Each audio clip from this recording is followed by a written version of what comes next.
Okay, we have a Chiappa single action 6-shot 22 caliber here. This is the Chiappa 1873 22 version.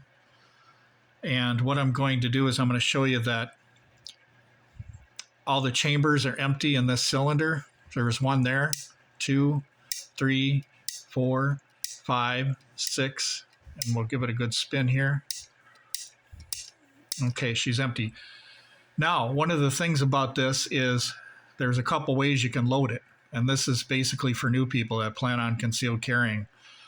This one, even though the hammer can be lowered very gently on the rim of a cartridge, I tried it, it won't mark the rim of the cartridge, but you risk bumping the head of the hammer and making a round go off. So it's common for replicas like these to just have 5 rounds instead of 6. So there's 2 ways you can do that.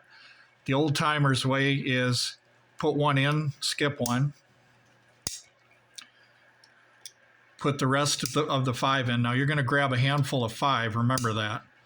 And when you get to the last round, since you've only grabbed 5 rounds, okay, what you're going to do is when you get to that last one, you're simply going to cock it and then lower the hammer. And then what you're going to do is you're going to look through the light here, and you can see that it's not resting on a primer. So that's loaded correctly. So now this is ready to conceal carry. And then all you have to do is pull it out, cock it all the way back, and fire it, and you got your first shot. Okay, now the second way of doing it is new people might want to try this method first if they're nervous and you don't want to slip with your thumb or anything. What you can do is you put all 5 in. Now remember, you're only going to grab 5 rounds. You're never ever going to have 6 rounds in your hand. So that's the first rule of safety. It's only having 5 if you're going to conceal carry this. Okay, notice I loaded 5. Okay, all you have to remember is empty chamber. You can just think of it as this in your mind. E equals 4. So every time you have an empty, E equals 4. So you're going to go 1, 2, 3, 4, cock the hammer, lower it, and you can see here that there's nothing resting on a rim. Okay, now that I covered that, what I want to talk to you guys about is something that I think would be cool for reloading this thing quickly. And one of the things you don't want to use is the rod. I found out that the rod is not good for reloading this. What you want is you want an index finger that's got a little bit of a growth of a fingernail right here, so you can pluck them things out like this with your finger. The reason why is because you can pluck them out with the barrel facing down. You can just pluck them out like that. If you start using this, there's a tendency for people to use this to try to go like this, and what could happen is one of them shells could get stuck right here as you're moving this while you're trying to use this here. So I wouldn't use the ejector. I would just use my finger and pluck them out. The important thing is that you have clean chambers, because if you have clean chambers, the chances of the round coming out, if you had to use it for defense, are going to be very good because they're not sticking inside there and stuff like that. So if you want to use them nickel-plated 22 punch rounds, which are 29 grain, that would be nice because you can pluck them out. And I'm talking about the context of self-defense here. I'm talking about extreme scenario where you have this $200 gun and that's all you have is just a single action 22 like this to get started for a month or a couple weeks or something like that. So now I'm going to show you how to defend yourself with this. You could do different things. Now, I'm not saying that this is very slow loading, so I'm not saying that this is better than a semi-automatic or a double action revolver. But what I did here is I made a little necklace for myself out of this construction foam and undersized holes right here. And what you do is you wear this like a necklace, and then what you do is you pluck the round out, because the round is close in your workspace, because this is going to be hanging in the middle of your chest or somewhere, and that's your workspace right here. So when you're holding the gun like this, what you're going to be doing is you're going to be plucking rounds from this. You got 6 rounds here, and you started off with 5. Okay.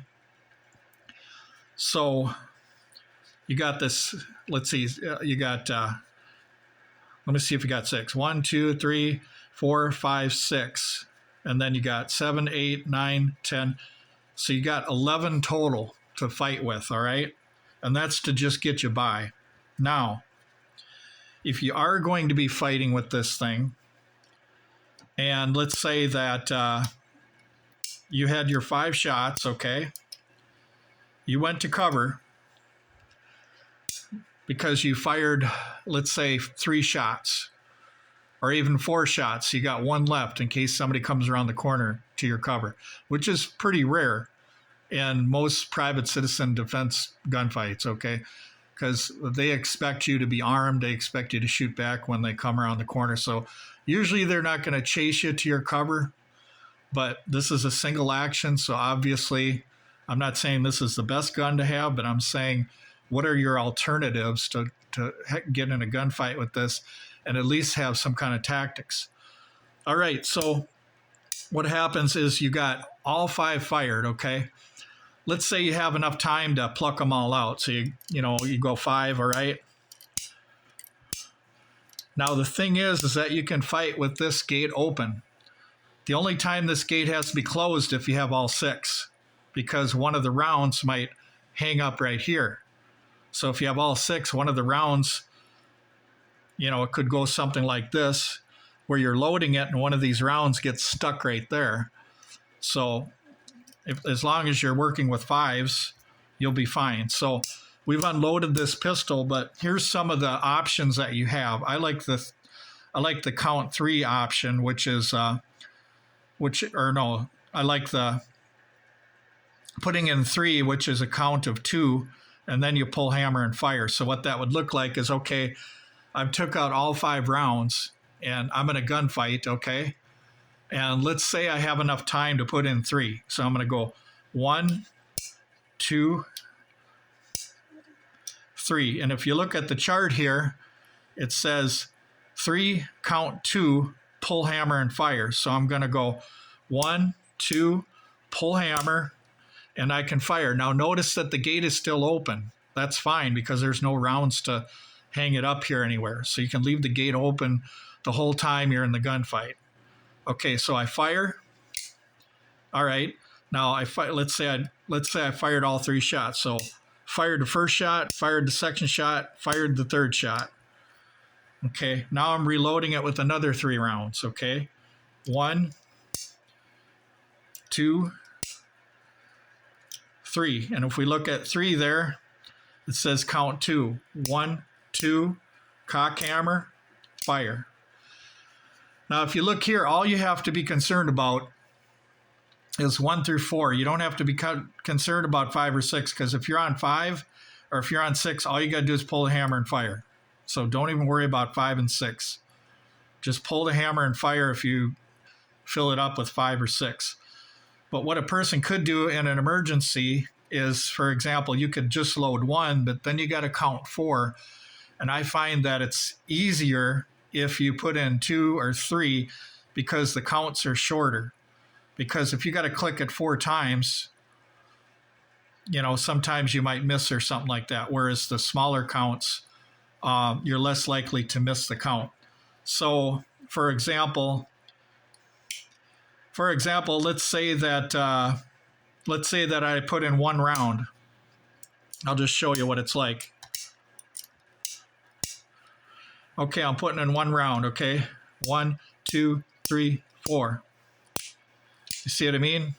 So if you can, not saying that you'd have enough time, but if you have enough time, what I would do is I would always practice with 3s. So you got 3 rounds, and count 2. Okay, so we count 1, 2. Fire, okay. There's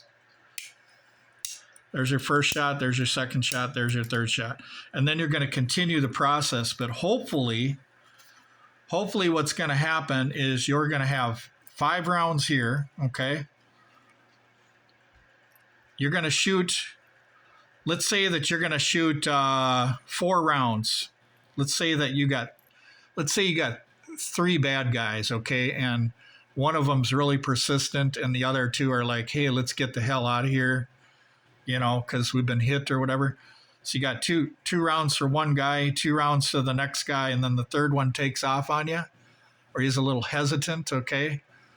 And you've already went to cover, because the purpose of this single action 22 is you're going to have to get to cover very quickly because you only have 5 shots, okay, before you have to reload this thing. So you're going to make the best of them shots that you can, okay? And if you hit this guy twice, you hit this guy twice, and you're going for headshots or something like that, you might have to stick with headshots for this and get really good at it, practice. Let's say you take out these 2 guys, and this last one is persistent, and he's coming around the corner. Well, you still have that in there. You still have that 1 shot in there, okay? And you fire, and you hit him when he comes around the corner in the head or some vital spot, okay? Now, let's say that you didn't have any ammo left, and you got some guy, like 1 guy, which is extremely rare, that's at your cover, okay? Let's say that something happens where you fired your last shot and it didn't really do too well. Okay, well, watch this. I could take this gun, all right? I could take this gun and I can go something like this with it, see? I could use it as a club. I could use this part to club first, or I could use this to poke like that, okay? And if that isn't enough, you should probably have a knife on you too. So you have a combination of going like this with the jab, which could, you know, the end of this could probably get some blunt trauma going just by pushing like this as hard as you can. This is all metal here. It's probably zinc alloy or something like that. But the other thing is you got the hammer right here. Look at that. I mean, it's a $200 gun. Don't worry about breaking it. I don't think you could. But you got to admit that this point right here, that this is kind of not even, it's like it's not even rounded here. You hit somebody with this part right here, I mean that hook right there, you know what I'm saying? So you can defend yourself by using this as a blunt force object, and then having an appendix knife like I showed you on one of my videos, a 3-inch blade that you can quickly grab from appendix on your belt. You can take that blade and you can fight that last guy that's coming around the corner. So what I'm saying here is an extreme case scenario. Let's say that in the United States all weapons were banned, but they said, I'll tell you what, we're going to give you the 6-shooters. We're not going to ban them, but we're going to ban all semi-autos, all full autos, everything, all right? So just imagine right now that the context I'm talking about is if this is all you had. Okay, that's what I'm talking about. Do you know how to use it tactically? If I gave this to a police officer and I tested them on the range, or any person that I know, and I tell them, you got these 3 targets, I want 2 targets in this guy, or no, I want 2 bullets in this guy, 2 bullets in this guy. And then the third one, what I want you to do is I want you to run around the corner and reload and stuff like that. Would the guys be able to tactically be better than me at it? Probably not, because they're not practicing this kind of setup. So, and what I would do is I would give the guys this right here, and I'd tell them, here's your extra rounds, okay? And they would practice doing this, what I shown right here, you know, where you load 3 rounds and count 2. Try that for a while.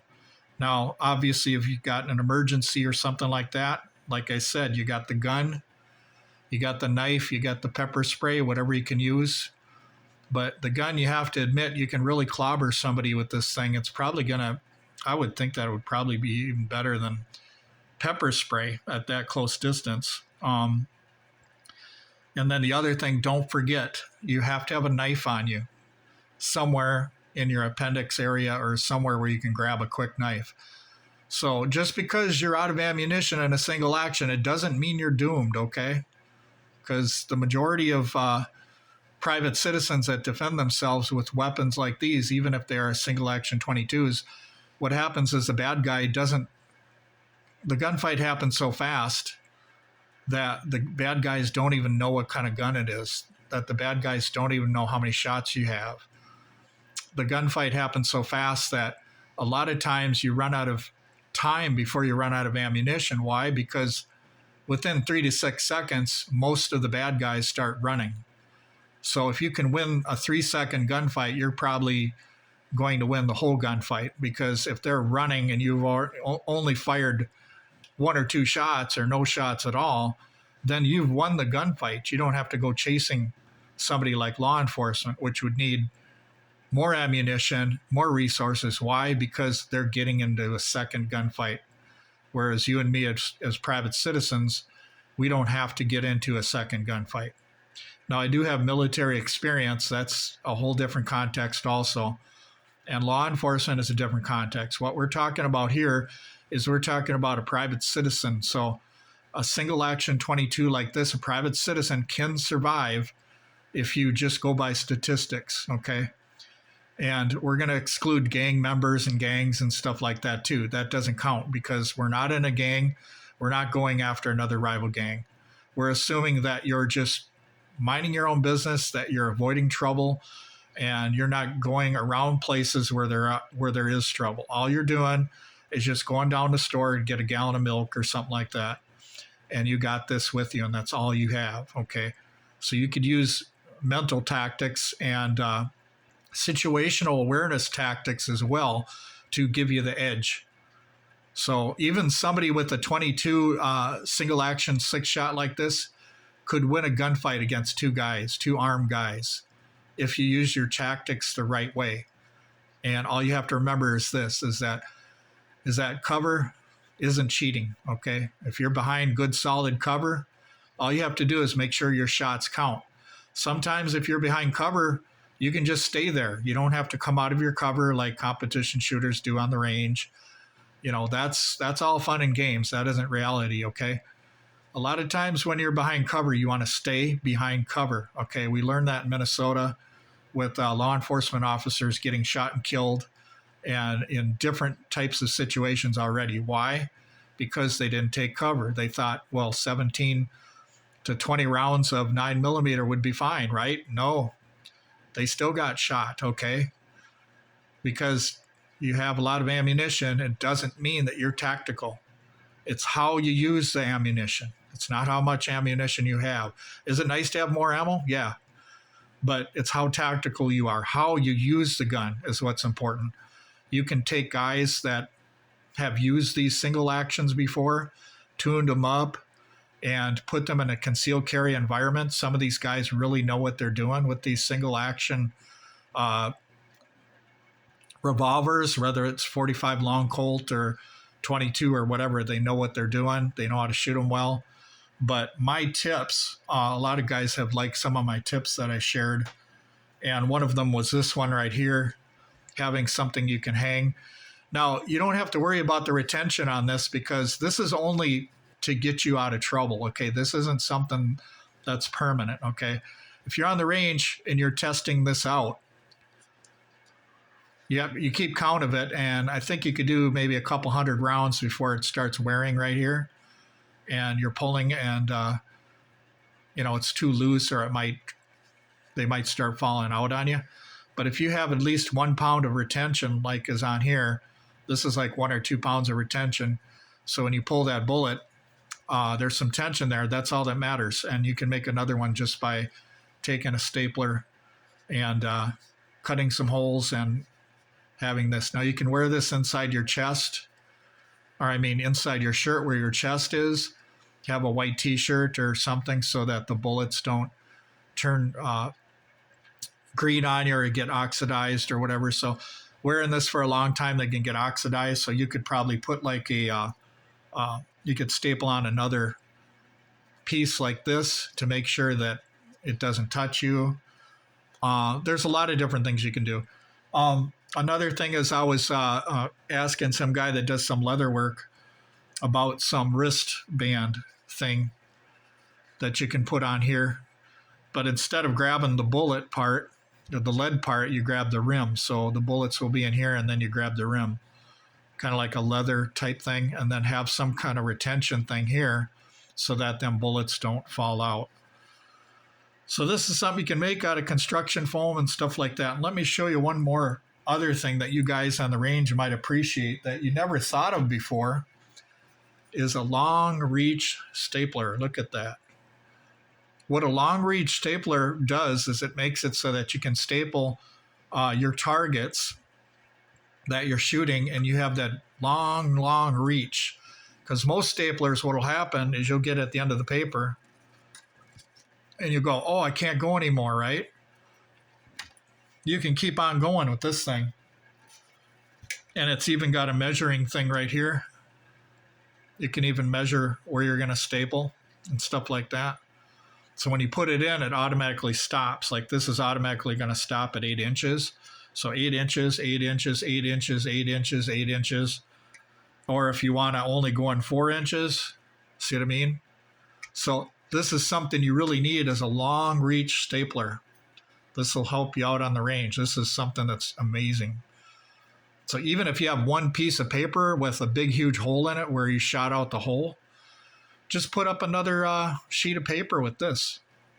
No big deal. You don't have to use tape and stuff. You can use a stapler, so no big deal. Or if you prefer to use tape, that's fine. But I like using these staplers and stuff when I'm on the range. But I usually prepare the targets ahead of time anyway.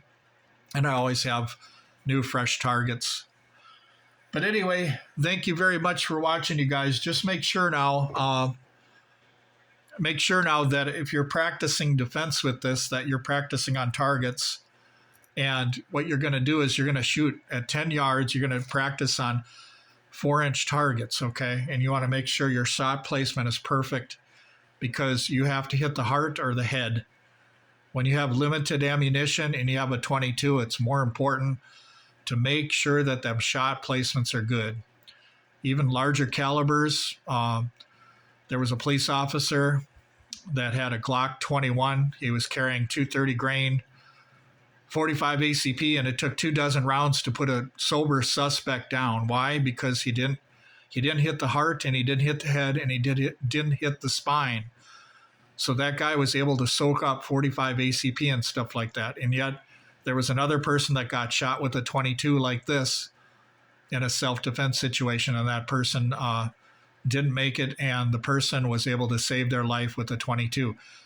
Not this one, but there was a double action revolver that was in that incident. There's a lot of incidences and stuff that aren't on camera.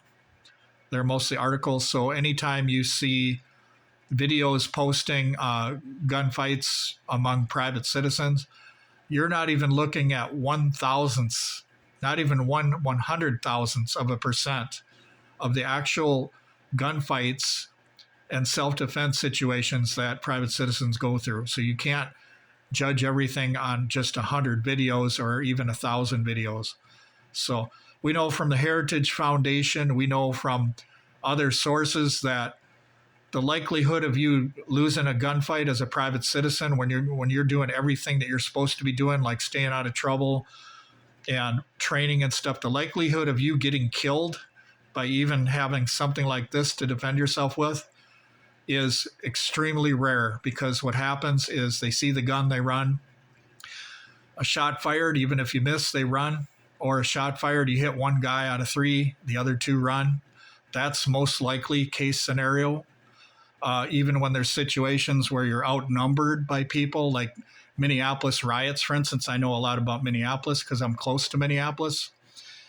There were shop owners and stuff during the riots that were protecting themselves with revolvers, 17-shot, 9mm Glocks, stuff like that. And you have to admit that when you have a big crowd out in front of you, it doesn't matter how many rounds you have, you're already outnumbered to begin with. But what's amazing that you'll find in them incidences is that if the owner has guts and he's watching his store, he doesn't care if there's 1,000 people. He's going to protect his store and try to protect his family. What happens? Almost all the time, the crowd disperses, okay? So this whole zombie thing that people are talking about, like, what if you got 3 guys? What if you got multiple attackers and stuff like that? Okay, there's a difference between attackers and potential attackers.